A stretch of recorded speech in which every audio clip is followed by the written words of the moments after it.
Yes, friends, welcome to the NEET class. Today I am going to start this NEET class. So this is the first new NEET class. Since I have not such a well sophisticated classroom or well advanced the systems for the NEET class. However, this much is enough, I think. Yes, regarding this NEET class, I would say some points.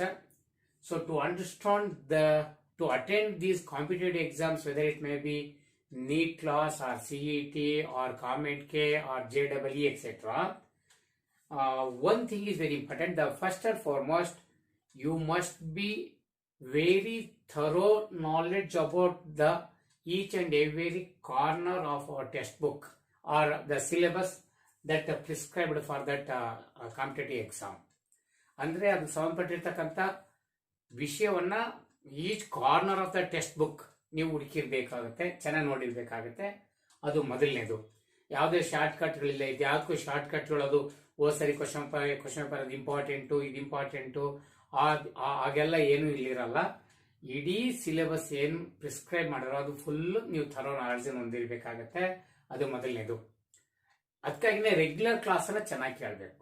Regular class ಏನಿದೆ day to day class ಅವ್ನು ಯಾರು perfect ಕೇಳಿರ್ತಾರೋ ಮತ್ತು ಹೋಗಿ text book ಅನ್ನ correct ಅವತ್ತು work ಮಾಡಿರ್ತಾರೋ ಅವರಿಗೆ ಯಾವುದೇ question ಕೇಳಿದ್ರು ಕೂಡ ಅದನ್ನ ಒಂದು ರೀತಿಯಲ್ಲಿ ಟಚ್ ಮಾಡಿರ್ತಾರೆ. ಅದ್ಬಿಟ್ಟು ಒಂದು 10, 15, 20 ಕ್ವಶನ್ ಪೇಪರ್ನ ಸಾಲ್ವ್ ಮಾಡಿ ನೀಟ್ನ ಅಂದ್ರೂ ಕೂಡ ಆಗೋದಿಲ್ಲ. ಅದನ್ನ ಫಸ್ಟ್ ತಿಳ್ಕೊಳ್ಳಿ. ಅದಕ್ಕಾಗಿ ನಮ್ಗೆ ಈಗ ಮಾಲಿಕಾ ಡೇಸ್ ಆಫ್ ಇನ್ಹೆರಿಟೆನ್ಸ್ ಅಲ್ಲಿ ನಾನು ಸ್ಟಾರ್ಟ್ ಮಾಡ್ತಾ ಇದ್ದೀನಿ. ಆ ಇಡೀ ಚಾಪ್ಟರ್ ನಾವು ಕಂಪ್ಲೀಟ್ ಮುಗಿಸಿದ್ವಿ ಡೀಟೇಲ್ ಆಗಿ. ಹಾಗೆ ನಮ್ಮ ಆಗಿರೋ ಚಾಪ್ಟರ್ಗಳಲ್ಲಿ ಹಾಗಾಗಿ ನಿಮಗೆ ಥರೋ ನಾಲೆಡ್ಜ್ ಇದೆ ಅಂದ್ಕೊಂಡು ನಾನು ಅದು ಸ್ಟಾರ್ಟ್ ಮಾಡ್ತಾ ಇದ್ದೀನಿ. ಈಗ 1-2-3 ಕ್ಲಾಸ್ ಕೇಳಿದ್ರೆ ನಿಮ್ಗೆ ಗೊತ್ತಾಗುತ್ತೆ ಎಷ್ಟು ಮಟ್ಟಿಗೆ ಅದನ್ನ ಅರ್ಥ ಮಾಡ್ಕೊಂಡಿದ್ದೀರಾ ಅಂತ. ಎರಡನೇ ಪಾಯಿಂಟ್ ಏನಪ್ಪಾ ಅಂದ್ರೆ time management is very important. First time management, you are going to attend 90 questions in biology NEET. Okay, so ಅದಕ್ಕೆ ನೀವು ಸಾಕಷ್ಟು ಏನು ನಾಲೆಡ್ಜ್ ಇದನ್ನು ಹೊಂದಿರಬೇಕಾಗುತ್ತೆ, ಟೈಮ್ ಸೆನ್ಸ್ ಅನ್ನು ಹೊಂದಿರಬೇಕಾಗುತ್ತೆ. ಸೊ ಕೆಲವು ಕ್ವಶನ್ಸ್ಗೆ ತುಂಬಾ ಬೇಗ ಆನ್ಸರ್ ಸಿಗ್ಬೋದು, ಕೆಲಕ್ಕೆ ತುಂಬಾ ಲೇಟಾಗಿ ಸಿಗ್ಬೋದು. ಹಾಗೆ ಟೈಮ್ ಮ್ಯಾನೇಜ್ಮೆಂಟ್ ವೆರಿ ಇಂಪಾರ್ಟೆಂಟ್ ಆಗಿರುತ್ತೆ. ಅದ್ರ ಬಗ್ಗೆ ಒಂದೆರಡು ಕ್ಲಾಸ್ ಅಲ್ಲಿ ಹೇಳೋಣ. ಆಮೇಲೆ next, to understand the question, be patience during examination hall. That means ಇಲ್ಲಿ ಏನ್ ಸ್ಟೇಟ್ಮೆಂಟ್ ಕೊಟ್ಟಿದ್ದಾರೆ ಅದು ಮತ್ತೆ ಅದು ಕೊಟ್ಟರೆ 4 ಆಪ್ಷನ್ಸ್ ಏನಿದೆಯಾ ಅದು ಅವೆರಡೂ ಕೂಡ ತುಂಬಾ ಚೆನ್ನಾಗಿ ಅರ್ಥ ಆದ್ರೆ ಆನ್ಸರ್ ಸೆಲೆಕ್ಟ್ ಮಾಡ್ತಕ್ಕಂಥದ್ದು ಬಹಳ ಈಸಿ. ದಯವಿಟ್ಟು ಹೇಳ್ತೀನಿ ಕೇಳಿ. ಇದ್ರ ನಡುವೆ ನೀವೇನ್ ಸ್ಟೇಟ್ಮೆಂಟ್ ಅನ್ನು ಓದ್ಕೊಂತೀರೋ ಮತ್ತೆ 4 ಆಪ್ಷನ್ ಓದ್ಕೊಂತೀರೋ ಇಲ್ಲಿಗೆ ನೀವು 80% ನಿಮ್ಮ ಟೈಮ್ ಅನ್ನ ಅದಕ್ಕೆ ಮುಡುಪಾಗಿಡ್ಬೇಕಾಗತ್ತೆ. ಒಂದು ಕ್ವಶನ್ಗೆ ನೀವು 5 ನಿಮಿಷ ತಗೊಳ್ತೀರಾ ಅಂದ್ರೆ, ಸೊ ಅಷ್ಟಾಗೋದಿಲ್ಲ ಬಿಡಿ, 1 ನಿಮಿಷ ತಗೊಳ್ತೀರಾ ಅಂದ್ರೆ ಅದರಲ್ಲಿ ಸುಮಾರು 40 ಸೆಕೆಂಡ್ 45 ಸೆಕೆಂಡ್ ಇವೆಲ್ಲ ಅರ್ಥ ಮಾಡ್ಕೊಳ್ಳಕ್ಕೆ ಬಳಸ್ಕೊಳ್ಳಿ. ಜಸ್ಟ್ ಉತ್ತರ ಸೆಲೆಕ್ಟ್ ಮಾಡೋದು ತುಂಬಾ ಕಡಿಮೆ ಆಗೋದಿಲ್ಲ, ಯಾಕಂದ್ರೆ ಇವೆರಡು ತರ ಅರ್ಥ ಆದ್ಮೇಲೆ ನಾವೇನ್ ಮಾಡ್ತೀವಿ ಅಂದ್ರೆ ಕ್ವಶನ್ ಓದಿದ ತಕ್ಷಣ ಇಮಿಡಿಯೇಟ್ ಆನ್ಸರ್ ಇಲ್ಲಿದೆ ಅಂತ ಹುಡುಕ್ತಿರ್ತೀವಿ. ಅಥವಾ ಯಾವ್ದಕ್ಕೆ ಆನ್ಸರ್ ಆಗಲ್ಲ ಅಂತ ಫಸ್ಟ್ ನಾವು ತಲೆ ಕೆಡಿಸ್ಕೋಬೇಕು. ಯಾವ 3 ಆನ್ಸರ್ ಆಗಲ್ಲ ಅಂತ ಅನ್ನೋದು ನಾವು ಕನ್ಫರ್ಮ್ ಮಾಡ್ಕೋಬೇಕು. ಆವಾಗ ನಾವು ಉತ್ತರನ ಸರಿಯಾಗಿ ಕ್ಯಾಚ್ ಮಾಡ್ತಾ ಹೋಗ್ತೀವಿ. ಎನಿಹೌ, ಇಲ್ಲಿ ಬನ್ನಿ, ಒಂದು ನೀಟ್ ಕ್ಲಾಸ್ ಸ್ಟಾರ್ಟ್ ಇಂಪಾರ್ಟೆಂಟ್. ಇಲ್ಲಿ ನಮ್ಮ ಫಸ್ಟ್ ಕ್ವಶನ್ ಅನ್ನ ನಾನು ಇಲ್ಲಿ ಡಿಸ್ಪ್ಲೇ ಮಾಡ್ತಾ ಇದ್ದೀನಿ. ಸೊ ಫಸ್ಟ್ ಕ್ವಶನ್ ಅನ್ನ ನೀವು ಡಿಸ್ಪ್ಲೇ ಆಗಿರ್ತಕ್ಕಂಥದ್ರಲ್ಲಿ ಓದ್ಕೊಳ್ಳಿ. ಸೊ ಅಲ್ಲಿ ಇರ್ತಕ್ಕಂಥದ್ರಲ್ಲಿ ಇಲ್ಲಿ ಏನ್ ಕೇಳಿದೀವಿ ಅಂತ, which of the following are present both in case of DNA and RNA. ಎರಡರಲ್ಲೂ ಇರಬೇಕಾದಂತ ಕಾಂಪೊನೆಂಟ್ಸ್ ಅಥವಾ ಕಾಂಪೋಸಿಷನ್ಸ್ ಏನೇನಿದಾವೆ ಅಂತ ಕೇಳಿದೀವಿ. ಅದ್ರೊಳಗಡೆ ಅಡಿನೈನ್, ಎಸ್ ಮೊದಲನೇದು ಅಡಿನೈನ್ ಅನ್ನ ಕೊಟ್ಟಿದೀವಿ. ಗ್ವಾನೈನ್ ಎರಡನೇದು ಕೊಟ್ಟಿದೀವಿ. ಆಮೇಲೆ ಸೈಟೋಸಿನ್ ಮೂರನೇದಿದೆ. ಯುರಾಸಿಲ್ 4ನೇದಿದೆ. ಆಮೇಲೆ 5ನೇದು ಕೂಡ ಕೊಟ್ಟಿವಿ, ಫಾಸ್ಫೇಟ್ ಅಂತ. ಇದರಲ್ಲಿ ಯಾರ್ಯಾರು ಇದಾರೆ ಅಂತ ಗ್ರೂಪ್ ಮಾಡಿದ್ದಾರೆ ನಿಮ್ಗೆಲ್ಲ ಗೊತ್ತಿದೆ. RNA ಮತ್ತು DNA ಎರಡೂ ತಗೊಂಡ್ರೆ ಇಲ್ಲಿ DNA, ಎಸ್. ಸೊ DNA ಒಳಗಡೆ ಬಂದ್ರೆ ಇದರಲ್ಲಿ ATGC, right, ATGC nitrogen basis ಇರೋದು. ಫಾಸ್ಫೇಟ್ ಗ್ರೂಪ್ ಎರಡರಲ್ಲೂ ಕೂಡ ಇರುತ್ತೆ, RNA ಇದೆ, DNA ಇದೆ. ಸೊ RNA ಬಂದ್ರೆ ಅಲ್ಲಿ AUGC, ಎಸ್, AUGC ಇದೆ. ಹಾಗಾದ್ರೆ ಜಸ್ಟ್ ಥೈಮಿನ್ ಮತ್ತೆ ಯುರಾಸಿಲ್ ಮಾತ್ರ ಎರಡರಲ್ಲೂ ಕೂಡ ಕಂಪಲ್ಸರಿ ಇಲ್ಲ. ಇನ್ನುಳಿದಂತೆ ಎಲ್ಲರೂ ಇದ್ದಾರೆ. ಅಡಿನೈನ್ ಇದೆ, ಗ್ವಾನ್ ಇದೆ, ಸೈಟೋಸಿನ್ ಇದೆ, ಮತ್ತೆ ಫಾಸ್ಫೇಟ್ ಕೂಡ ಎರಡರಲ್ಲೂ ಕೂಡ ಇರುತ್ತೆ. ಹಾಗಾಗಿ ಆನ್ಸರ್ ಅಲ್ಲಿ ಕೊಟ್ಟಿರತಕ್ಕಂಥದ್ರಲ್ಲಿ ನಂಬರ್ 1, 2, 3 and 5 ಓಕೆ, ಸೊ ಅದು ಆನ್ಸರ್ ಆಗಿರುತ್ತೆ. ಅದನ್ನ ನೀವಲ್ಲಿ ಗುರುತಿಸ್ತಾ ಇದ್ದೀರಿ ಅಂತ ಅಂದ್ಕೊಂಡಿದ್ದೀನಿ. Okay, right. So this is the first question. ಇಲ್ಲಿ ಜಾಸ್ತಿ ನಾವು ತಲೆ ಕೆಡಿಸ್ಕೊಳ್ಳೋ ಅವಶ್ಯಕತೆ ಇರಲಿಲ್ಲ. ಹಾಗಾಗಿ come to the second question. Yes, second question ಅನ್ನ ಇಲ್ಲಿ ಡಿಸ್ಪ್ಲೇ ಮಾಡ್ತಾ ಇದೀವಿ. ಸೆಕೆಂಡ್ ಕ್ವಶನ್ ಒಂದ್ಸರಿ ಕಂಡುಹಿಡಿಸ್ಬಿಡಿ. Okay, right. The length of DNA it depends on dash ಅಂತ ಇದೆ. Length of DNA depends on dash ಅಂತ ಕಾಣಿಸ್ತಿದೆ ಅಲ್ವಾ. ಅದ್ರೊಳಗಡೆ ಒಂದನೇದು ಪೊಸಿಷನ್ ಆಫ್ ದ ನ್ಯೂಕ್ಲಿಯೋಟೈಡ್ ಅನ್ನ ಹೇಳಿದ್ದಾರೆ. ಎರಡನೇದಾಗಿ ದ ನಂಬರ್ ಆಫ್ ನ್ಯೂಕ್ಲಿಯೋಟೈಡ್ಸ್, ಎರಡನೇದು number of nucleotides. Next both A and B, and last so none of the above ಅಂತ ಹೇಳಿದಾರಲ್ವಾ. ಸೊ ಇದ್ರೊಳಗಡೆ ಪೊಸಿಷನ್ ಆಫ್ ದ ನ್ಯೂಕ್ಲಿಯೋಟೈಡ್ ಇದೆಯಲ್ಲ, ಇದು ಯಾವ ಪೊಸಿಷನ್ ನ್ಯೂಕ್ಲಿಯೋಟೈಡ್ ಅರೇಂಜ್ ಆಗಿದೆ, it is not concern with the length of the DNA. Okay, ಯಾವುದೇ DNA length ತಗೊಂಡ್ರೆ ಅಲ್ಲೇನು ನ್ಯೂಕ್ಲಿಯೋಟೈಡ್ಸ್ ಇದಾವಲ್ಲ, ನ್ಯೂಕ್ಲಿಯೋಟೈಡ್ 1 2 3 4 5 ಎಷ್ಟು ನ್ಯೂಕ್ಲಿಯೋಟೈಡ್ಸ್ ಇದಾವೋ ಅದ್ರ ಮೇಲೆ ಲೆಂತ್ ಡಿಪೆಂಡ್ ಆಗುತ್ತೆ. That is the number of nucleotides is directly proportional to the length of the DNA. ಈಗ ಹೂವಿನ ಹಾರದಲ್ಲಿ ಹೂ ಎಷ್ಟಿದೆ ಅದ್ರ ಮೇಲೆ ಹೂವಿನ ಹಾರ ಎಷ್ಟು ಅಂತ ಹೇಳ್ಬೋದು. 50 ಹೂಗಳಿರ್ತಕ್ಕಂಥ ಹೂವಿನ ಹಾರ ಎಷ್ಟುದ್ದ ಇರುತ್ತೆ, 500 ಹೂಗಳಿರ್ತಕ್ಕಂಥ ಹೂವಿನ ಹಾರ ಎಷ್ಟುದ್ದ ಇರುತ್ತೆ. ಅಂದ್ರೆ ಅಲ್ಲಿ ಹೂಗಳು ಎಷ್ಟಿದೆಯೋ ಅಂದ್ರೆ ನ್ಯೂಕ್ಲಿಯೋಟೈಡ್ ಎಷ್ಟಿದೆಯೋ ಅದ್ರ ಮೇಲೆ ಲೆಂತ್ ಡಿಪೆಂಡ್ ಆಗಿರುತ್ತೆ. ಹಾಗಾಗಿ answer number of nucleotides. Okay, so ಅದು ಇಂಥ ಆನ್ಸರ್ ಆಗುತ್ತೆ. ಅದು ಗೊತ್ತಿರ್ತಕ್ಕಂಥದ್ದು ಅಂತ ಅಂದ್ಕೊಂಡಿದ್ದೀನಿ. ಓಕೆ, ನೆಕ್ಸ್ಟ್ ಥರ್ಡ್ ಕ್ವಶನ್ ಏನಿದೆ ಇಲ್ಲಿ, diploid content of the DNA in a human being. Okay, diploid content in a human DNA is, human DNA diploid content ಎಷ್ಟಿದೆ ಅಂತ ನೋಡಿ. ಸೊ ಡಿಪ್ಲಾಯ್ಡ್ ಸೆಲ್ ತಗೊಂಡ್ರೆ ಮತ್ತು ಹ್ಯಾಪ್ಲಾಯ್ಡ್ ಸೆಲ್ ಅಂತ ತಗೊಂಡ್ರೆ ಇದು ಡಿಪ್ಲಾಯ್ಡ್ 2N, ಹ್ಯಾಪ್ಲಾಯ್ಡ್ N ಅಲ್ವಾ. ಇಲ್ಲಿ ಎಷ್ಟು DNA ಇದೆಯೋ ಅದ್ರ ಆಫ್ ಇಲ್ಲಿ ಇರುತ್ತೆ, ಸರಿನಾ. ಸೊ ಇಲ್ಲಿ DNA ಇರ್ತಕ್ಕಂಥದ್ದು ಆಫ್. ಸೊ DNA ಯಾವಾಗಲೂ ಕೂಡ ಹ್ಯೂಮನ್ ಇದರಲ್ಲಿ 6.6 ಇಂಟು 10⁹ ಬೇಸ್ ಪೇರ್ ಯಾವುದು DNA ಅಲ್ಲಿ ಇದೆ. ಹ್ಯಾಪ್ಲಾಯ್ಡ್ ಅಥವಾ ಜೀನೋಮ್ ಹೋಗೋದ್ರೆ ಇದು ಆಫ್ ಇರುತ್ತೆ. ಇದು half nothing but 3.3 into 10⁹ base pair, right. ಹಾಗಾಗಿ ದ ಆನ್ಸರ್ ಇಸ್ 6.6 ಇಂಟು 10⁹. ಯಾವ್ದು ಮರಿಬೇಡಿ, ಡಿಪ್ಲಾಯ್ಡ್ ಅಥವಾ ಕ್ರೋಮೋಸೋಮಲ್ ಎಷ್ಟಿದೆ ಕೇಳ್ಬೋದು. ಸೊ ಕ್ರೋಮೋಸೋಮಲ್ ಎಷ್ಟಿರಬಹುದು, ಏನು ಡಿಪ್ಲಾಯ್ಡ್ ಕ್ರೋಮೋಸೋಮ್ಗಳಲ್ಲಿ, ಮತ್ತೆ ಹ್ಯಾಪ್ಲಾಯ್ಡ್ ಸೆಲ್ ಅಲ್ಲಿ ಎಷ್ಟಿದೆ ಅಂತ ಕೇಳ್ಬೋದು. ಜೀನೋ ಮತ್ತೆ ಹ್ಯಾಪ್ಲಾಯ್ಡ್ ಅಲ್ಲಿ 3.3 ಡಿಪ್ಲಾಯ್ಡ್ ಅಲ್ಲಿ 6.6. ಸೊ ಇದು ಗೊತ್ತಿರ್ತದೆ. ಇಲ್ಲಿ ವಿವರಣೆ ಜಾಸ್ತಿ ಏನಿಲ್ಲ, ಹಾಗಾಗಿ ನಾನು ನೇರವಾಗಿ ಆ ಕಂಟೆಂಟ್ಗೆ ಹೋಗ್ತಾ ಇದ್ದೀನಿ ಅಂತ. ಇನ್ನು ಫೋರ್ತ್ ಒನ್ ನಿಮಗೆ ಕಾಣಿಸ್ತಿದೆ ನೋಡಿ. ಸೊ ಇಲ್ಲಿ ಸೆಂಟ್ರಲ್ ಡಾಗ್ಮಾ ಕೊಟ್ಟಿದಾರಲ್ವಾ. So DNA it synthesize the RNA, that is called transcription, and RNA in turn it decodes the coded message or into protein or amino acids, so to synthesize the protein. So this is a protein, and here so this is a reverse transcription. And here ಇಲ್ಲೊಂದು ಈ ಒಂದು ಆರೋ ಮಾರ್ಕನ್ನು ಅಲ್ಲಿ ನಾನು ಹಾಕಕ್ಕಾಗಿಲ್ಲ, ದಯವಿಟ್ಟು ಈ ಆರೋ mark ನೀವು ಹಾಕೊಳ್ಳಿ, ಇದನ್ನ ನೀವು ಹಾಕೊಳ್ಳಿ. ಓಕೆ, ಸೊ ಇಲ್ಲಿ ನಾವು ಲೇಬಲಿಂಗ್ ಮಾಡಿದ್ವಲ್ವಾ, ಏನೇನು ಲೇಬಲ್ ಮಾಡಿದ್ವಿ ಇಲ್ಲಿ, ಇಲ್ಲಿ A ಅಂತ ಇದೆಯಲ್ವಾ, ಎಸ್. ನಂತರ ಇಲ್ಲಿ B ಇದೆ, C ಇದೆ, D ಇದೆ. ಈಗ ABCD ಏನನ್ನ ಹೇಳ್ತೇವೆ. So select the choose the correct option for ABCD ಅಂತ ಕೊಟ್ಟಿದ್ವಲ್ವಾ. ಎಸ್, ನಿಮ್ಗೆಲ್ಲ ಗೊತ್ತಾಗ್ತಿದೆ ಇಲ್ಲಿ ಏನಿದೆ ಅಂತ ಎಲ್ಲರಿಗೂ ಗೊತ್ತಿದೆ. That is the synthesis of DNA, duplication of DNA on DNA template itself, that is called a replication. Therefore D for a replication. Next, the biosynthesis of RNA by transcribing the coded message of DNA template into RNA, that is called transcription. Therefore B, that is a transcription. Next C, this is the synthesis of DNA on RNA template by using reverse transcriptase enzyme. So that is C. ಹಾಗಾಗಿ ಇದು reverse transcription. Okay, so the reverse transcription ನಡೀತಿರ್ತಕ್ಕಂಥದ್ದು ಕೆಲವು ವೈರಸ್ಗಳಲ್ಲಿ ನಡೀತದೆ ಅಂತ ಹೇಳಿವಿ. AIDS ಬಗ್ಗೆ ಮುಂದೆ ಓದಲಿದ್ದೇವೆ, ಅಲ್ಲೂ ಕೂಡ ಇದನ್ನ ಮತ್ತೆ ನೀವು ಓದ್ತೀರಾ. Okay, reverse transcription C.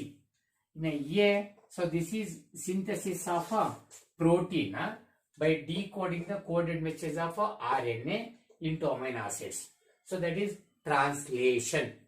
ಹಾಗಾಗಿ ಸೊ ಎ ಟ್ರಾನ್ಸ್ಲೇಷನ್ ಇರಬೇಕು, ಬಿ ಟ್ರಾನ್ಸ್ಕ್ರಿಪ್ಷನ್ ಇರಬೇಕು, ಸಿ ರಿವರ್ಸ್ ಟ್ರಾನ್ಸ್ಕ್ರಿಪ್ಷನ್ ಇರಬೇಕು, ಡಿ ರೆಪ್ಲಿಕೇಶನ್ ಇರಬೇಕು. ಓಕೆ, ಇಲ್ಲಿ ಡಿ ತನ್ನನ್ನೇ ತನ್ನ ಕಾಪಿ ಮಾಡ್ಕೊಂಡಿದೆ, ಇಲ್ಲಿ ಡಿ ಎನ್ ಇಂದ ಆರ್ ಎನ್ ಉತ್ಪತ್ತಿ ಆಗ್ತಿದೆ, ಇಲ್ಲಿ ಆರ್ ಎನ್ ಇಂದ ಡಿ ಎನ್ ಉತ್ಪತ್ತಿ ಆಗ್ತಿದೆ, ಇಲ್ಲಿ ಆರ್ ಎನ್ ಇಂದ ಪ್ರೋಟೀನ್ ಬರ್ತಾ ಇದೆ. ಸೊ ಇದು ವೇರಿಯಸ್ ಪ್ರೋಸೆಸ್ ಸೆಂಟ್ರಲ್ ಡಾಗ್ಮಾದಲ್ಲಿ ಎಲ್ಲ ಗೊತ್ತಿರೋದು. ಇದು ರಿವರ್ಸ್ ಟ್ರಾನ್ಸ್ಕ್ರಿಪ್ಟೇಸೆ ಎಂಜೈಮ್ ಇಂದ ನಡೀತಕ್ಕಂಥದ್ದು. ಈ ಕಡೆದೆಲ್ಲದು D N A dependent R N A ಪಾಲಿಮರೇಸೆ. ಓಕೆ, ಅವರಿಂದ ನಡೀತಕ್ಕಂಥದ್ದು ಪ್ರೋಸೆಸ್ ನಿಮಗೆ ಗೊತ್ತಿದೆ ಅಲ್ವಾ, ಎಕ್ಸ್ಪ್ಲೇನ್ ಮಾಡಿದ್ದೀನಿ. ಸೊ ಹಾಗಾಗಿ answer so A. Okay, so ಇದರಲ್ಲಿ ಎ ಆಪ್ಷನ್ ಸರಿ ಇದೆ ಅಲ್ವಾ, ಅದಕ್ಕಾಗಿ ಇದು ಎ ಆನ್ಸರ್. ಇನ್ನು fifth one, in a D N A molecule if a cytosine is 18%. Okay, so cytosine is 18%, calculate the amount of adenosine ಅಥವಾ what would be the percentage of adenine ಅಂತ ಕೇಳಿದ್ದಾರೆ. What would be the percentage of adenine ಅಂತ ಕೇಳಿದ್ದಾರೆ. ಈ ತರ ಯಾವಾಗಲೂ ಒಂದು question ಇದ್ದೇ ಇರುತ್ತೆ, ವೆರಿ ಸಿಂಪಲ್ ಇದು.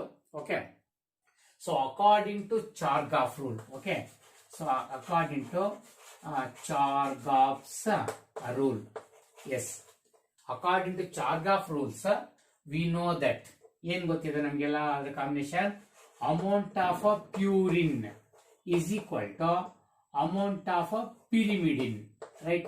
So this amount of purine, this much is equal to amount of a pyrimidine. Okay, so therefore they are always a constant value anta. Andre for example a plus g equals in the c plus t na ee kade tandre enagutte ಹೇಳಿ divided by ಆಗುತ್ತಲ್ವಾ. Yes, so that is equal to 1. ಇದು ಒಂದು Chargaff rules ಇಂದ. So therefore the amount of purines to the amount of pyrimidines is always equals to 1 or constant ಅಂತ, ಇದು ಒಂದು relation. ಇನ್ನ A is equal to T ಅಂತ ಗೊತ್ತಿದೆ, ಅಥವಾ A by T is equal to 1 ಅಂತ ಬೇಕಾದ್ರೆ ಅಂದ್ಕೊಳ್ಳಿ. ಆಮೇಲೆ C is equal to G ಅಥವಾ G is equal to C ಅಂತಿದೆ, therefore G by C is equal to 1 ಅಂತ ಬೇಕಾದ್ರೆ ಇದು ಕೂಡ ಗೊತ್ತಿರ್ತಕ್ಕಂಥದ್ದೇ. ಇದು ಬಿಟ್ರೆ ನೆಕ್ಸ್ಟ್ ಏನಪ್ಪ ಅಂದ್ರೆ always the amount of this always bonding pairing account between adenine and thymine and cytosine and guanine. Okay, ಇದು ನಮಗೆ ಗೊತ್ತಿದೆ. ಯುರಿಬ್ರಾ ರೇಷಿಯೋ ಏನಾಗಿರುತ್ತೆ ಅನ್ನೋದು ಇಂಪಾರ್ಟೆಂಟು. ಸೊ ಇಲ್ಲಿ ಯುರಿಬ್ರಾ ರೇಷಿಯೋ, ಇವ್ರ ಪೇರಿಂಗ್ ಇವ್ರ ನಡುವೆ ಪೇರಿಂಗ್ ಆಗಿ ಇವ್ರ ನಡುವೆ ಪೇರಿಂಗ್ ಆಗುತ್ತೆ ಅವ್ರ ಬೇಸ್ ಪೇರಿಂಗ್ ರೂಲ್ ಪ್ರಕಾರ. Yura ratio is it constant, is it the stable value ಅಂದ್ರೆ yes, it is constant, but only a particular species. Okay, constant only in a particular species. Yes, ಇದು ನಮಗೆ ಗೊತ್ತಿರಬೇಕು. ಯಾವುದೋ particular species ತಗೊಂಡ್ರೆ ಯುರಿಬ್ರಾ ratio constant ಆಗಿರ್ಬೋದು, but it is varying from species to species. Species ಸ್ಪೀಸೀಸ್ಗೆ vary ಆಗ್ತಿರುತ್ತೆ, ಒಂದೇ ಸ್ಪೀಸೀಸ್ ಅಲ್ಲಿ ಕಾನ್ಸ್ಟೆಂಟ್ ಇರುತ್ತೆ.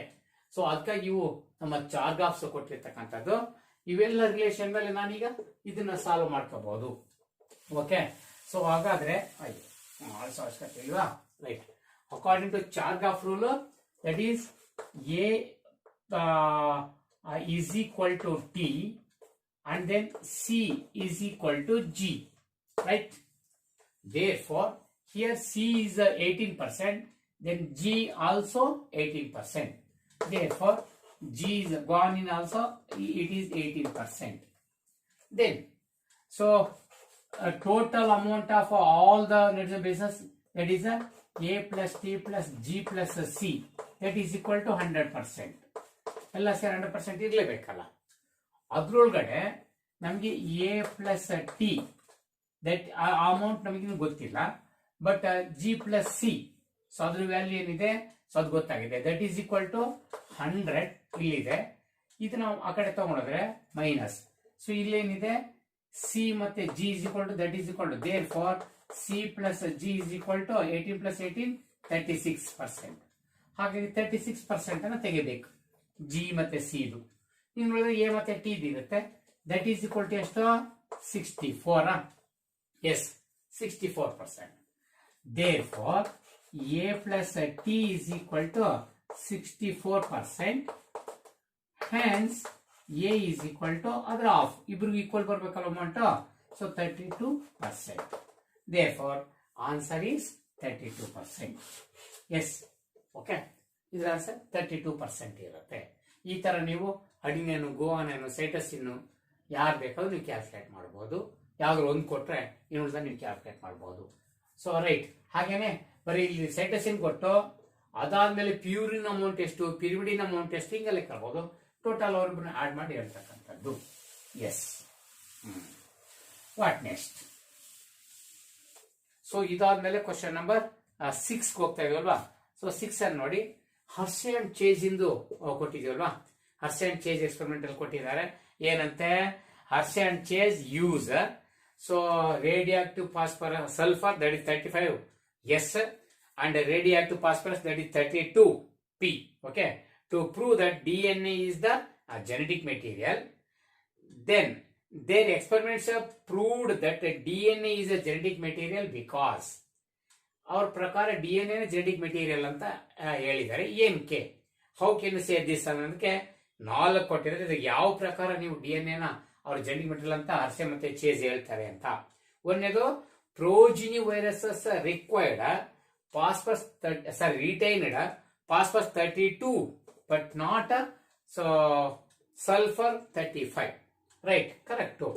ಈಗೇನು ನಮಗೆ ಪ್ರೋಜಿನಿ ಬ್ಯಾಕ್ಟೀರಿಯಲ್ ಫೇಸ್ ಹುಡ್ತಾವಲ್ಲ, ಆ ಪ್ರೋಜಿನಿ ಬ್ಯಾಕ್ಟೀರಿಯಲ್ ಫೇಸ್ ಜ್ಞಾಪಿಸ್ಕೊಳ್ಳಿ ಸರ್. ಹರ್ಷೆ ಮತ್ತೆ ಚೇಜ್ ಎಕ್ಸ್ಪೆರಿಮೆಂಟ್ ಅನ್ನ ಜ್ಞಾಪಿಸ್ಕೊಳ್ಳಿ. Okay.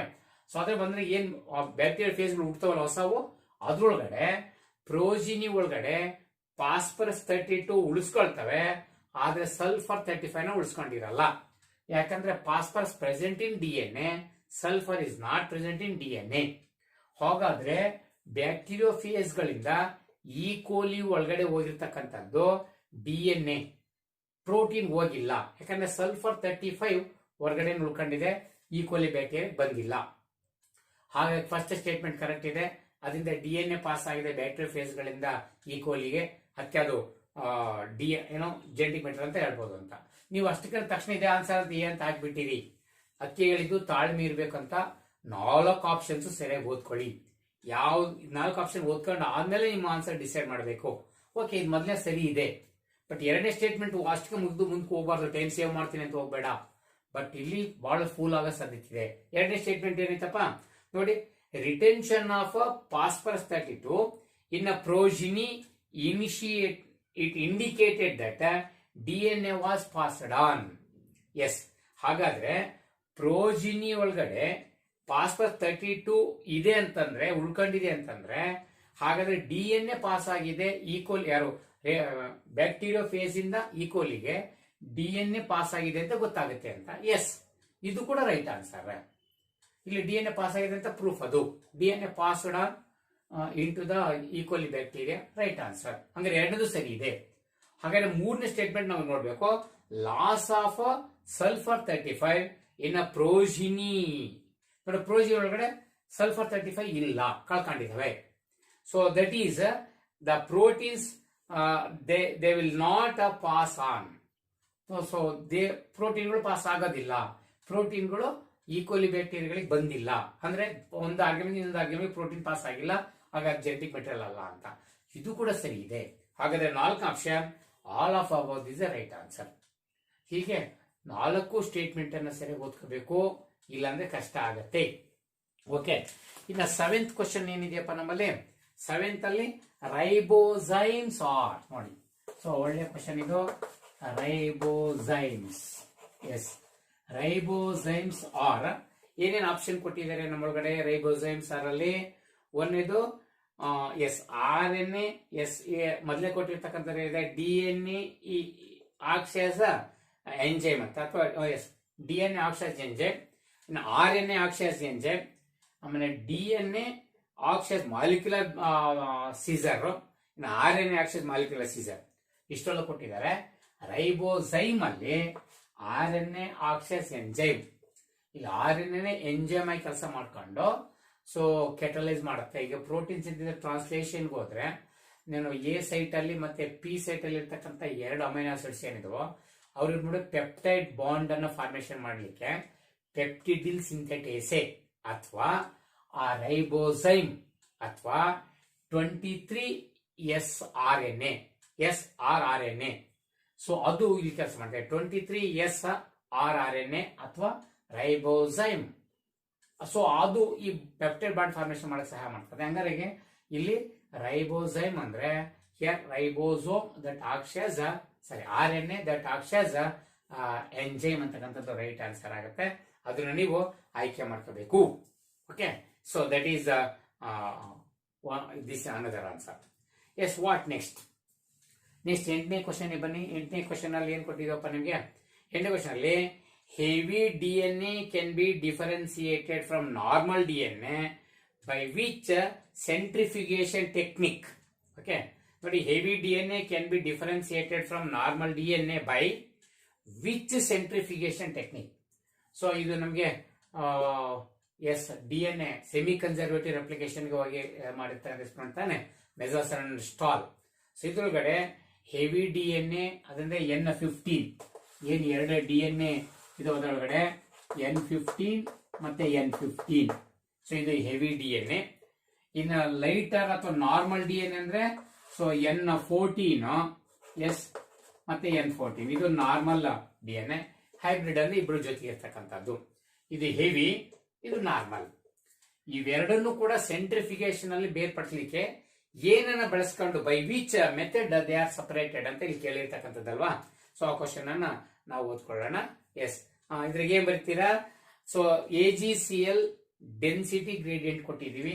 AgCl okay, silver chloride density separation ಮೇಲೆ ಡೆನ್ಸಿಟಿ ಸಪರೇಷನ್ ಆಧಾರ ಮೇಲೆ ಡೆನ್ಸಿಟಿ ಗ್ರೇಡಿಯಂಟ್ ಮೇಲೆ ಮಾಡಿವಿ ಅಂತ ಒಂದು ಕೊಟ್ಟಿದ್ದಾರೆ. ಎರಡನೇದಾಗ ಕೊಟ್ಟಿದ್ದಾರಪ್ಪ ಕ್ಯಾಲ್ಸಿಯಂ ಸಲ್ಫೇಟ್ ಕೊಟ್ಟಿದ್ದಾರೆ. ಇಲ್ಲಿ SO4 ಕೆಳಗೆ ಬರಬೇಕು, ದಯಮಾಡಿ ನೋಡ್ಕೊಳ್ಳಿ. ಓಕೆ, ಮೇಲ್ಕ್ ಹೋಗಿದಲ್ವಾ, ಸೊ ಅದು ನೋಡ್ಕೊಳ್ಳಿ. So calcium sulphate gradient separation ಅಂತಕ್ಕಂಥದ್ದು. ಸೊ ಇದಾದ್ಮೇಲೆ ಸೀಸಿಯಂ ಕ್ಲೋರೈಡ್ ಗ್ರೇಡಿಯಂಟ್ ಸಪರೇಷನ್ ಕೊಟ್ಟಿದ್ದಾರೆ ಡೆನ್ಸಿಟಿ ಗ್ರೇಡಿಯಂಟ್ ಇಂದು. ಇದ್ ಬಿಟ್ರೆ ನೆಕ್ಸ್ಟ್ ಪೊಟ್ಯಾಸಿಯಂ ಕ್ಲೋರೈಡ್. ಎಸ್, ನೋಡಿ, ಡೆನ್ಸಿಟಿ ಗ್ರೇಡಿಯಂಟ್ ಯಾವ ಡೆನ್ಸಿಟಿ ಗ್ರೇಡಿಯಂಟ್ ಎಲ್ಲ ಯಾವ ಮೀಡಿಯಂ ಎಲೆಕ್ಟ್ರೋಲೈಟ್ ಅನ್ನು ಬಳಸ್ಕೊಂಡು ಇಲ್ಲಿ ಸಪರೇಟ್ ಮಾಡಿದೀವಿ ಅಂತ ಕೇಳಿದ್ವಿ. ಇದ್ರೊಳಗಡೆ ನಾವು ಸೀಸಿಯಂ ಕ್ಲೋರೈಡ್ ಇದೊಂದೇ ತಗೊಂಡು ನಮ್ಮ ಟೆಕ್ಸ್ಟ್ ಬುಕ್ ಅಲ್ಲಿ ಬರ್ತಕ್ಕಂಥದ್ದು. ಸೀಸಿಯಂ ಕ್ಲೋರೈಡ್ ಡೆನ್ಸಿಟಿ ಗ್ರೇಡಿಯಂಟ್ ಆದ್ಮೇಲೆ ಹೆವಿ DNA ನ ಲೈಟ್ DNA ಸಪರೇಟ್ ಮಾಡಿರ್ತಕ್ಕಂಥದ್ದು ಅಲ್ಲಿ ಎಕ್ಸ್ಪ್ಲೇನ್ ಮಾಡಿದ್ವಿ. ನೋಡಿ, ಇಂತ ಇಂಪಾರ್ಟೆಂಟ್ ಇರ್ತಕ್ಕಂಥ ಸರಿ ನೋಡ್ಕೊಳ್ಳಿ. Okay, yes. So after this 9th ಒಂದು ಕೊಟ್ಟಿರ್ತಕ್ಕಂಥದ್ದು. ಇಲ್ಲಿ ನೋಡಿ, ಇಲ್ಲಿ ಟೆಂಪ್ಲೇಟ್ ಸ್ಟ್ರಾಂಡಲ್ ಸೀಕ್ವೆನ್ಸ್ ಕೊಟ್ಟಿದಾರಲ್ವಾ. ಎಸ್, ಸೊ ಈಗ ನಮ್ಮ ಟೆಂಪ್ಲೇಟ್ ಸ್ಟ್ರಾಂಡ್ ನೋಡಿ, ಕೋಡಿಂಗ್ ಸ್ಟ್ರಾಂಡ್ ಯಾವುದು, ಟೆಂಪ್ಲೇಟ್ ಸ್ಟ್ರಾಂಡ್ ಯಾವುದು, ಇವೆಲ್ಲ ಟ್ರಾನ್ಸ್ಕ್ರಿಪ್ಷನ್ ಇವನ್ನ ಮರ್ತಿಲ್ಲ ಅಂತ ಅಂದ್ಕೊಂಡಿದ್ದೀನಿ. ಎಸ್, ಇದು 5' ಸ್ಟ್ರಾಂಡ್ ಅಲ್ವಾ, ಇದು 3' ಅಲ್ವಾ. ಎಸ್, ಇಲ್ಲಿ ಬಂದ್ರೆ ಎಸ್, ಇದು ಅಪ್ಪರ್ ಸ್ಟ್ರೀಮ್, ಇದು ಲೋಯರ್ ಸ್ಟ್ರೀಮ್ ಗೊತ್ತಿದೆ. ಇದು ಪ್ರಮೋಟರ್ ಜೀನು, ಟರ್ಮಿನೇಟರ್ ಜೀನು. ಇಲ್ಲಿ ಸ್ಟ್ರಕ್ಚರಲ್ ಜೀನ್ಸ್ ಇರ್ತವೆ ಅಂತ ಹೇಳಿದ್ವಲ್ವಾ, ಆ ಸ್ಟ್ರಕ್ಚರಲ್ ಜೀನ್ಸ್ ಇರ್ತವೆ. ಸೊ ಇಲ್ಲಿ ಯಾವುದು ಕೋಡಿಂಗ್ ಸ್ಟ್ರಾಂಡ್ ಅಂತ ಕರೀತಲ್ವಾ, ಇದು coding strand. Yes, so coding strand. ಹಂಗಾರೆ ಇವನು ನಾನ್ ಕೋಡಿಂಗ್ ಸ್ಟ್ರಾಂಡ್ ಅನ್ಬೋದು, ಅಥವಾ ಆಂಟಿಸಿನ್ ಸ್ಟ್ರಾಂಡ್ ಅನ್ಬೋದು, ಅಥವಾ ಟೆಂಪ್ಲೇಟ್ ಅನ್ಬೋದು. ಇವೆಲ್ಲ ಪದಗಳು ಪಾಠವನ್ನ ಯಾರು ಚೆನ್ನಾಗಿ ಕೇಳಿದ್ರೋ ಅವ್ರಿಗೆ ಗೊತ್ತಿರುತ್ತೆ. ಅದಕ್ಕೆ ಅದನ್ನ ಸೇರಿ ನೋಡ್ಕೊಳ್ಳಿ. Okay, yes. ಈಗ ಪ್ರಮೋಟರ್ ಜೀನ್ ಇದ್ದಾನೆ, ಟರ್ಮಿನೇಟರ್ ಜೀನ್ ಇದ್ದಾನೆ, ಸ್ಟ್ರಕ್ಚರಲ್ ಜೀನ್ಸ್ ಇದ್ದಾರೆ. ಇದು ಟೆಂಪ್ಲೇಟ್ ಸ್ಟ್ರಾಂಡ್ ಅಥವಾ ನಾನ್ ಕೋಡಿಂಗ್ ಸ್ಟ್ರಾಂಡ್ ಅಥವಾ ಆಂಟಿಸೆನ್ ಸ್ಟ್ರಾಂಡ್. ಇದು ಸೆನ್ಸ್ ಸ್ಟ್ರಾಂಡ್ ಅಥವಾ ಕೋಡಿಂಗ್ ಸ್ಟ್ರಾಂಡ್. ಈಗ ಅವ್ರು ಕೊಟ್ಟಿರ್ತಕ್ಕಂಥ ಕೋಡ್ ಎಲ್ಲೈತಪ್ಪ ನಮ್ಗೆ? Yes, question number 9 template strand ಅಲ್ಲಿ ಕೊಟ್ಟಿದ್ದಾರೆ. ಏನ್ ಕೊಟ್ಟಿದ್ದಾರೆ ಅದರೊಳಗಡೆ? 3' ಕೊಟ್ಟಿದಾರಾ? ಎಸ್, ಸೊ 3' ATGC ಅಲ್ವಾ, ATGC ಮತ್ತೆ ATGC ನೆಕ್ಸ್ಟ್ 5'. ಸೊ ಇದು ಸೀಕ್ವೆನ್ಸ್ ಇರ್ತಕ್ಕಂಥದ್ದಂತೆ ಎಲ್ಲಿ ಟೆಂಪ್ಲೇಟ್ ಸ್ಟ್ರಾಂಡ್ ಅಲ್ಲಿ ATGC ಮತ್ತೆ ATGC 5' ಇದೆಯಂತೆ. ಓಕೆ, ಹಾಗಾದ್ರೆ find out the sequence of mRNA. ಈಗ ಇವನು ಟೆಂಪ್ಲೇಟ್ ಸ್ಟ್ರಾಂಡ್. ಓಕೆ, ಇವನು ಟೆಂಪ್ಲೇಟ್ ಸ್ಟ್ರಾಂಡ್. ನೆಕ್ಸ್ಟ್ ನನಗೆ mRNA ಮೇಲೆ ಇರ್ತಕ್ಕಂಥ ಬರಬೇಕಾಗಿದೆ. mRNA ಸ್ಟ್ರಾಂಡ್ ಅಲ್ಲಿ ಏನಿರುತ್ತಂತ. ನೆನ್ಪಿಟ್ಕೊಳ್ಳಿ, ಇಲ್ಲಿ ಕೋಡಿಂಗ್ ಸ್ಟ್ರಾಂಡ್ 5' to 3' ಇದೆ. ಹಾಗಾದ್ರೆ ನಮ್ಮ ಟೆಂಪ್ಲೇಟ್ ಸ್ಟ್ರಾಂಡ್ 3' to 5' ಇರ್ತಾನಲ್ವಾ, 3' to 5'. ಇದ್ರ ಮೇಲೆ ಟೆಂಪ್ಲೇಟ್ ಸ್ಟ್ರಾಂಡ್ ಮೇಲೆ ನೋಡಿ, ಇಲ್ಲಿ ಇರೋದನ್ನ ನಾವು ಕೊಟ್ಟಿರ್ತಕ್ಕಂಥದ್ದು ATGC ATGC ಇದು ಹೀಗಿದೆಯಂತೆ ಟೆಂಪ್ಲೇಟ್ ಸ್ಟ್ರಾಂಡ್ ಅಲ್ಲಿ. ಹಾಗಾದ್ರೆ MRNA ಏನಾಗುತ್ತೆ ಅಂತ, ಇವನ್ ತಾನೇ ಟೆಂಪ್ಲೇಟ್ ಆಗಿ ಇದ್ರ ಮೇಲೆ ತಾನೆ ನಮ್ಮ MRNA ತಯಾರಾಗೋದು, ಇವನು MRNA ಇದ್ರ ಮೇಲೆ ತಯಾರಾಗ್ತಕ್ಕಂಥವಲ್ವಾ. ಸೊ ಇದರಲ್ಲಿ ಏನ್ ಕೋಡ್ ಅನ್ಬಾರ್ದು ಅಂತ ನಾವು ಬರೀಬೇಕು ಅಷ್ಟೇ. MRNA ಮೇಲೆ ಇದು ಕಾಂಪ್ಲಿಮೆಂಟರಿ ಬೇಸ್ ಪೇರಿಂಗ್ ಇರ್ತಾನೆ. ಎ ಇದ್ರೆ ಇಲ್ಲಿ ಟಿ ಬರಲ್ಲ, ಯಾಕೆ ಇದು RNA ಮೇಲೆ ಟಿ ಇರಲ್ಲ, ಯು ಇರ್ತಾನೆ. ಹಾಗಾಗಿ ಇಲ್ಲಿ ಯು ಇದು ಯಾವ ಸ್ಟ್ರಾಂಡು, ಇದು 3' ಅದಾದ್ಮೇಲೆ 5' ಇರ್ತಾನೆ. Okay, so 5'. ಅದಾದ್ಮೇಲೆ ನೆಕ್ಸ್ಟ್ ಏನಂತೆ, ಎ ಬದಲು ಯು ಇರ್ಬೇಕಲ್ವಾ, ಯು. ನೆಕ್ಸ್ಟ್ ಟಿಗೆ ಎ ಬರ್ಬೋದಲ್ಲ, ಎ ಇರ್ತಾನೆ RNA ಮೇಲೆ, ಜಿಗೆ ಸಿ, ಆಮೇಲೆ ಸಿಗೆ ಜಿ, ರೈಟ್. ನೆಕ್ಸ್ಟ್ ಮತ್ತೇನೇನು, ಎಗೆ ಯು, ಟಿಗೆ ಎ, ಆಮೇಲೆ ಜಿಗೆ ಸಿ ಇರುತ್ತೆ, ಸಿಗೆ ಜಿ ಇರುತ್ತೆ, ಲಾಸ್ಟ್ಗೆ 3' ಮೇಲೆ ಎಂಟ್ ಆಗ್ತಾನೆ. ಈ ಸ್ಟ್ರಾಂಡ್ ಯಾವ್ದಿದೆಯೋ ಅಂದ್ರೆ UACG ಇದ್ಯಾವ್ದಿದೆಯೋ ಇದು ಇದಕ್ಕೆ ಆನ್ಸರ್ ಆಗಿರುತ್ತೆ. ಹಾಗಾಗಿ 9ನೇ ಕ್ವಶನ್ಗೆ ನಮ್ಮಲ್ಲಿರೋ ಪ್ರಕಾರ ಸೊ ಎಸ್ ಎ ಅಂತಕ್ಕಂಥದ್ದು ಇದರ ಆನ್ಸರ್ ಆಗಿರುತ್ತೆ. ಅಥವಾ ಇದು ಯಾವ್ದಿದೆ ನೋಡಿ ಆನ್ಸರ್. ನಾನಿಲ್ಲಿ ನಾನು ಹೇಳಿದ್ನಲ್ಲ ನಮ್ಮ ಅಷ್ಟೊಂದು ಅಡ್ವಾನ್ಸ್ ಟೆಕ್ನಾಲಜಿ ಅಂತ ಇಲ್ಲ ಅಂತ, ಹಾಗಾಗಿ ಇದ್ರ ಕಡೆ ನೋಡ್ಕೊಂಡು ಹೇಳ್ಬೇಕಾಗಿದೆ. ಏನೇಹೋ ದಿಸ್ ಇಸ್ ದ ಆನ್ಸರ್. ನಿಮ್ಗೆ ಆನ್ಸರ್ ಗೊತ್ತಾಗಬೇಕು, ಪರ್ಫೆಕ್ಟಾಗಿ ಗೊತ್ತಾಗಬೇಕು. ಏನೋ ಸುಮ್ಮನೆ ಯಾತದೊಂದು ಮಾಡ್ತಿದ್ದು ಅಂತಲ್ಲ, ಎಕ್ಸಾಕ್ಟ್ ಆಗಿ ಗೊತ್ತಿರಬೇಕು. ಸೊ ಟೆಂಪ್ಲೇಟ್ ಸ್ಟ್ರಾಂಡ್ ಇದ್ರೆ MRNA ಮೇಲೆ ಏನಿರುತ್ತೆ ಅಂತ ಬರ್ತಿದ್ವಿ. ಓಕೆ, ಹಾಗಾಗಿ UACG ಇರ್ತಕ್ಕಂಥದ್ದು ಇದನ್ನ ನೀವಲ್ಲಿ ನೋಟ್ ಮಾಡಬೇಕಾಗತ್ತೆ. ಓಕೆ, ATGC ಇಲ್ಲದ್ರಲ್ಲಿ ಏನು ಆನ್ಸರ್ ಬರುತ್ತೆ ಅಂತ ನಾವು ಮೆನ್ಷನ್ ಮಾಡಿರೋದು. ಎಸ್, ಇದು ಆದ್ಮೇಲೆ 10th ಕ್ವಶನ್ ಏನಿದೆ, ಅಲ್ಲಿ ಕೋಡಿಂಗ್ ಸ್ಟ್ರಾಂಡ್ ಕೊಟ್ಟಿದ್ದಾನೆ, ಆಮೇಲೆ MRNA ಕೇಳಿದ್ದಾನೆ. ಸರಿನಾ? ಎಸ್, ಇದೇ ಚಿತ್ರದಲ್ಲಿ ನೋಡ್ಬೋದು ನಾವೀಗ. ಎಸ್, ಕೋಡಿಂಗ್ ಸ್ಟ್ರಾಂಡ್ ಅಲ್ಲಿ ಕೊಟ್ಟಿದ್ದಾನಂತೆ. ಏನನ್ನ ಕೋಡಿಂಗ್ ಸ್ಟ್ರಾಂಡ್ ಅಲ್ಲಿ ಕೊಟ್ಟಿದ್ದಾರಪ್ಪ ಅದ್ರೊಳಗಡೆ, GGCCAT ಅಂತೆ. ಇತ್ತಾನೆ ಕೋಡಿಂಗ್ ಸ್ಟ್ರಾಂಡ್. ಇಲ್ಲಿ ನೋಡಿ GGCCAT ಇದೆಯಂತೆ. ಹಾಗಾದ್ರೆ ಕೋಡಿಂಗ್ ಸ್ಟ್ರಾಂಡ್ ತಗೊಂಡ್ರೆ, ಕೋಡಿಂಗ್ ಸ್ಟ್ರಾಂಡ್ ಅಲ್ಲಿ ಯಾವ ಡೈರೆಕ್ಷನ್ ಅಲ್ಲಿ ಕೊಟ್ಟಿದ್ದಾರೆ ಅವರಿಗೆ, ಕೋಡಿಂಗ್ ಸ್ಟ್ರಾಂಡ್ ಅಲ್ಲಿ ತಗೊಂಡ್ರೆ 5' ಕೊಟ್ಟಿದ್ದಾರೆ. ಎಸ್, ಇದೆ 5'. ಸೊ ಅದ್ರ ಮೇಲೆ ಇದೆ GGCCAT ಇದೆಯಂತೆ 3'. ನಮ್ಗೆ ಈಗ MRNA ಬೇಕು. ಸೊ MRNA ಹೋಗ್ಬೇಕಂದ್ರೆ ಎಲ್ಲಿ ಹೋಗ್ಬೇಕ್ರಪ್ಪ, ಫಸ್ಟ್ ಇಲ್ಲಿಂದ ಈ ಕಾಂಪ್ಲಿಮೆಂಟ್ ಸಿಗುತ್ತಾನೆ. ಕೋಡಿಂಗ್ ಇದ್ರೆ ಈ ನಾನ್ ಕೋಡಿಂಗ್ ಅಥವಾ ಟೆಂಪ್ಲೇಟ್ ಸಿಗುತ್ತೆ. ಹಾಗಾಗಿ ನಾನೀಗ ಟೆಂಪ್ಲೇಟ್ ಸ್ಟ್ರಾಂಡ್ ಅಲ್ಲಿ ಏನೈತೆ ಅದು ಬರ್ಕೋಬೇಕು ನಾನು. ಅದಿಲ್ಲದಲ್ಲಿ ನಮಗೆ MRNA ಸಿಗಲ್ಲ. ಕೋಡಿಂಗ್ ಇಂದ ಟೆಂಪ್ಲೇಟ್ ಸಿಗುತ್ತೆ, ಟೆಂಪ್ಲೇಟ್ ಇಂದ MRNA ಸಿಗುತ್ತೆ. ಟೆಂಪ್ಲೇಟ್ ಮೇಲೆ ಹಂಗಾರೆ ಏನಿರುತ್ತೆ, 3'. ಹೌದಲ್ವಾ? 5' 3' ಇರ್ಲೇಬೇಕಲ್ಲ. 3' ಇದ್ರೆ ಎಸ್, ಜಿ ಇದ್ರಲ್ಲಿ ಏನಿರ್ತಾನೆ, ಸಿ ಇರ್ತಾನೆ. ಸಿಗೆ ಜಿ, ಎ ಇದ್ರೆ ಎಲ್ಲಿ ಟಿ ಇರ್ಬೋದಲ್ಲ, ಯಾಕಂದ್ರೆ ಎರಡು DNA ತಾನೆ. ಟಿ ಇದ್ರೆ ಎ. ಇದು ನಮ್ಮ ಟೆಂಪ್ಲೇಟ್ ಸ್ಟ್ರಾಂಡ್ ಸಿಕ್ತು ನಮ್ಗಿನ್ನು. ನಮ್ಗೇನು ಟೆಂಪ್ಲೇಟ್ ಬೇಡ, ಕೋಡಿಂಗ್ ಸ್ಟ್ರಾಂಡ್ ಇಂದ MRNA ಬೇಕು ನನಗೆ. ಈಗ ಟೆಂಪ್ಲೇಟ್ ಇಂದ MRNA ಸಿಗುತ್ತೆ ನಮ್ಗೆ. ಈಗ ಇದ್ರ ಮೇಲೆ MRNA ತಯಾರಾಗ್ತಾನೆ. ಸೊ ಅವನು 5' ಇಂದ, ಯಾಕಂದ್ರೆ 3' ಇದ್ರೆ ಹೊಸ ಸ್ಟ್ರಾಂಡ್ 5' ಇಂದ ಯಾವಾಗಲೂ ಗೊತ್ತಿದೆಯಲ್ವಾ. ಸೊ 5' ಇಂದ. ಹಾಗಾದ್ರೆ ಇವನು ಯಾರು, RNA ನೆನಪಿರ್ಲಿ. RNA ಮೇಲೆ ಸಿಗೆ ಜಿ ಬರ್ಬೋದು, ಜಿಗೆ ಸಿ, ಟಿಗೆ ಎ ಬರ್ಬೋದಲ್ಲ, ಯಾಕಂದ್ರೆ RNA ಅಡಿನಲ್ಲಿ ಇರ್ತಾನಲ್ಲ. ಬಟ್ ಎಗೆ ಟಿ ಬರಲ್ಲ, ಯು. ಇದು ಬಹಳಷ್ಟು important, 3'. So this is the answer. Okay, so ಇದು ನಮ್ಮಲ್ಲಿ ಚಾಯ್ಸ್ ಆಪ್ಷನ್ ನೋಡ್ಕೊಳ್ಳಿ, ಇದು ಆನ್ಸರ್ ಆಗಿರುತ್ತೆ. ಸೊ ಇಲ್ಲಿ ಆಪ್ಷನ್ ಸಿ ಇದೆ ಅಂತ ಅನ್ಸುತ್ತೆ. Yes, so that is the answer.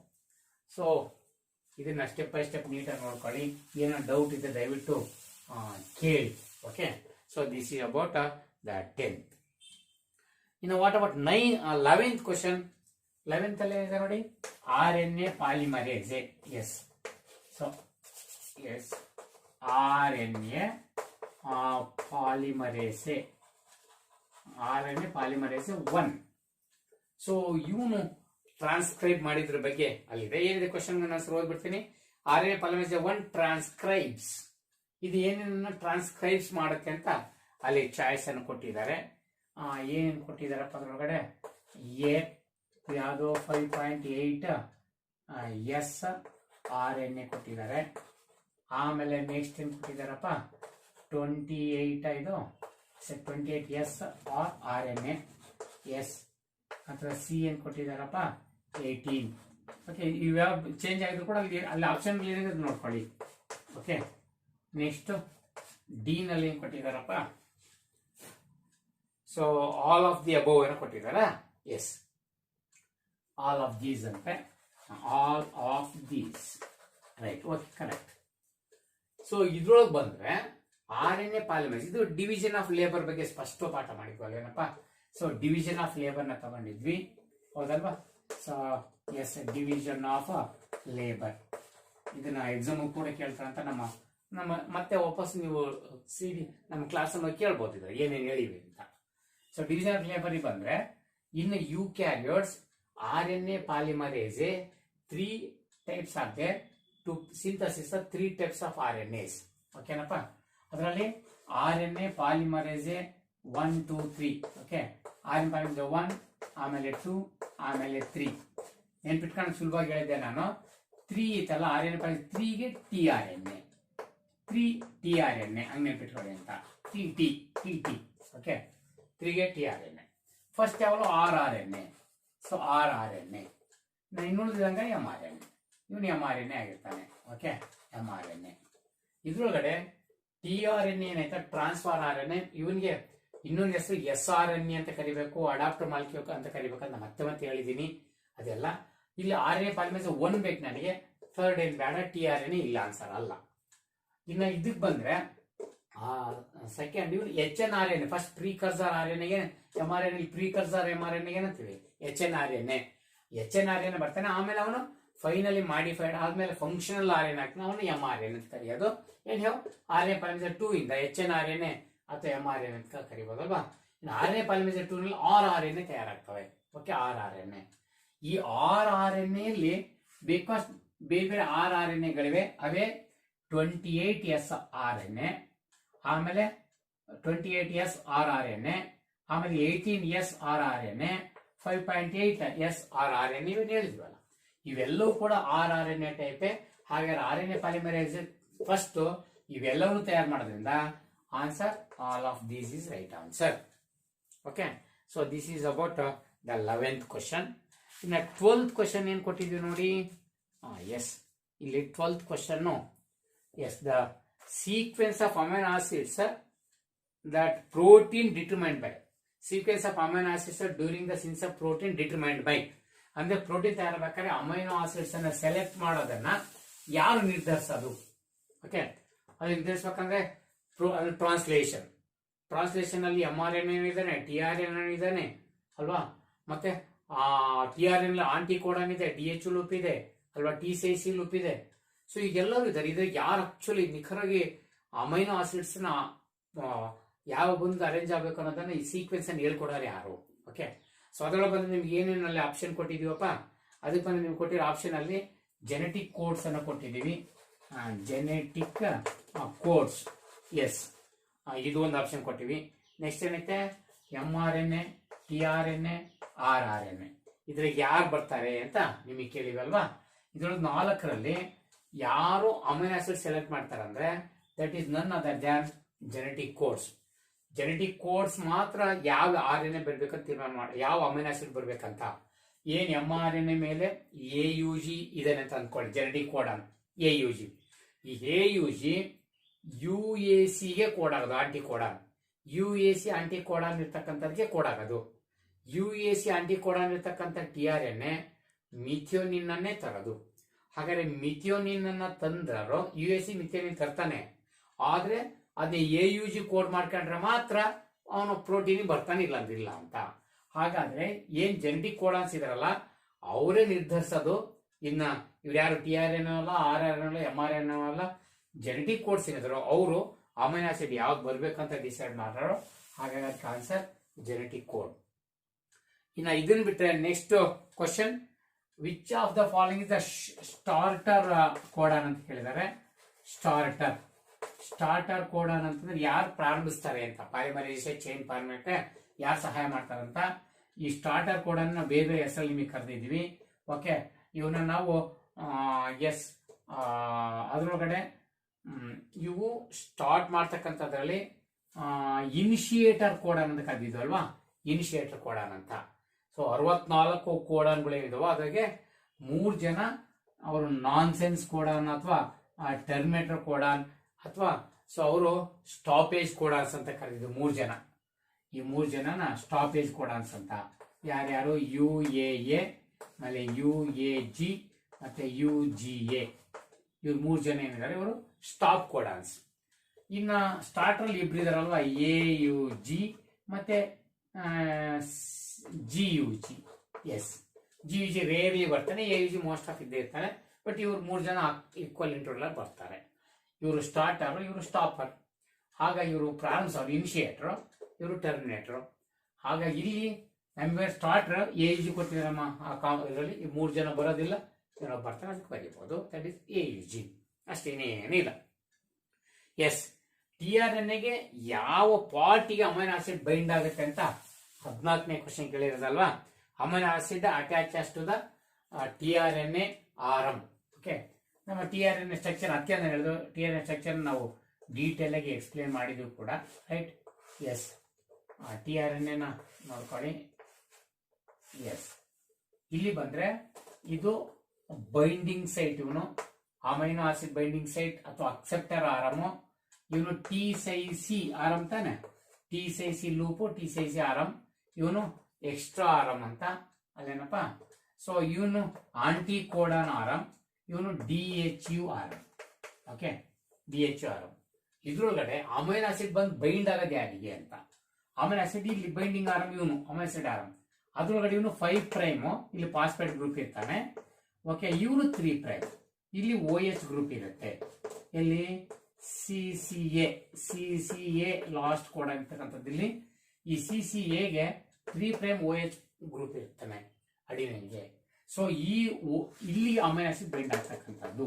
Okay, ಅಂದ್ರೆ 3 ಪ್ರೈಮ್ ಎಂಡಿಗೆ. ಅಲ್ಲಿ 5 ಪ್ರೈಮ್ ಎಂಡ್ ಕೊಟ್ಟಿದ್ದಾನೆ, 3 ಪ್ರೈಮ್ ಎಂಡ್ ಕೊಟ್ಟಿದ್ದಾನೆ, ಆಮೇಲೆ ಆಂಟಿ ಕೋಡಾನ್ ಕೊಟ್ಟಿದ್ದಾನೆ, DH ಲೂಪ್ ಕೊಟ್ಟಿದ್ದಾನೆ. ಆನ್ಸರ್ 3 ಪ್ರೈಮ್ ಎಂಡಿಗೆ ಅಮೈನೋ ಆಸಿಡ್ ಬೈಂಡ್ ಆಗೋದು. ಸ್ಪೆಸಿಫಿಕ್ ಆಗೋದು ಕ್ಲಾಸ್ ಮಾಡಕ್ಕೆ ಕೇಳಿದ್ರೆ ಅಂತ ಅನ್ಕೋತೀನಿ. ಲಾಸ್ಟ್ ಕ್ವಶನ್ ಏನು? Methyl guanosine triphosphate. Methyl guanosine triphosphate. So ಇದು ಏನದು ಏನದು ಕೇಳಿದ್ವಿ. ಸೊ ನಮ್ಮ mRNA ಬಂದ್ರೆ mRNA ಏನು ಲೀನಿಯರ್ ಸ್ಟ್ರಾಂಡ್ ಅಲ್ವದು. ಎಸ್, ಸೊ ಇದು ನಮ್ಮ mRNA, ರೈಟ್. ಇವನು ಯಾರು? ಇವನು ಕ್ಯಾಪ್, ರೈಟ್. ಇವನು 5 ಪ್ರೈಮ್ UTR. ಇವನು ಟೈಲ್, ಪಾಲಿ ಎ ಟೈಲ್ ಅಲ್ವಾ ಇವನು. ಇವನು 3 ಪ್ರೈಮ್ UTR. ಇವರೆಲ್ಲ ಸ್ಟ್ರಕ್ಚರ್ ಕೋಡಿಂಗ್ ಕೋಡಾನ್ಸ್ ಇವರೆಲ್ಲರೂ ಕೂಡ. ಸೊ ಇಲ್ಲಿ ಬಂದ್ರೆ ಈ ಕ್ಯಾಪ್ ಐತನಲ್ಲ, ಇವನೇ ಯಾರು? ಇವನೇ ಮೀಥೈಲ್ ಗ್ವಾನೋಸಿನ್ ಟ್ರೈಫಾಸ್ಫೇಟ್. ಇವೆಲ್ಲ ಅಡಿನೈಲೇಟ್ ರೆಸಿಡ್ಯೂಸ್. ಇದು ಮೀಥೈಲ್ ಗ್ವಾನೋಸಿನ್ ಟ್ರೈಫಾಸ್ಫೇಟ್ ಅಂದ್ರೆ this is the nucleotide that forms the cap in the mRNA. So nucleotide that is used in capping process. Capping ಬಳಸ್ತಕ್ಕಂಥ nucleotide guanosine triphosphate, methyl guanosine triphosphate. ಹಾಗಾಗಿ capping ಅಲ್ಲಿ, tailing ಅಲ್ಲಿ adenylate compounds ಬರ್ತವೆ. ಹಂಗ answer. So capping ಏನ್ ಕೊಟ್ಟಿವಲ್ಲ, this is the answer. So ಇದು ಎಷ್ಟು ಮಟ್ಟಿಗೆ ಬಂದು ನಿಮ್ಗೆ ತಲುಪಿದೆ ಅನ್ನೋದು ನನಗೀಗ ಯೋಚನೆ. ಯಾಕಂದ್ರೆ ಕ್ವಶನ್ಸ್ ಇಲ್ಲಿ ನಾನು ಇಲ್ಲಿ ನೋಡ್ಕೊಂಡು ಹೇಳ್ಬೇಕಾಗತ್ತೆ. ಡಿಸ್ಪ್ಲೇನ ಆಮೇಲೆ ಮರ್ಜ್ ಮಾಡ್ತೀನಿ. ಓಕೆ, ಎನಿಹೌ ಹೇಗಾಗಿದೆ ನೋಡೋಣ. ಇನ್ನು ನೆಕ್ಸ್ಟ್ ನೀಟಲ್ಲಿ ದಯವಿಟ್ಟು ಇದಕ್ಕಿಂತ ನಾನು ಇಂಪ್ರೂವ್ ಮಾಡ್ತಾ ಹೋಗ್ತೀನಿ. ಬಟ್ ಭಾಳ ಸಿಂಪಲ್ ಆಗಿ ಹೇಳಿದ್ದೀನಿ, ಭಾಳ ಸರಳಾಗಿ ಹೇಳಿದ್ದೀನಿ. ನೆಕ್ಸ್ಟ್ ಟೈಮ್ ಇನ್ನೂ ಕಾಂಪ್ಲೆಕ್ಸ್, ಇನ್ನೂ ಪ್ರಾಬ್ಲಮ್ಸ್ ಬಿಡಿಸೋದೆಲ್ಲ ಭಾಳ ಇದೆ. ಹೋಗ್ತಾ ಇರೋಣ.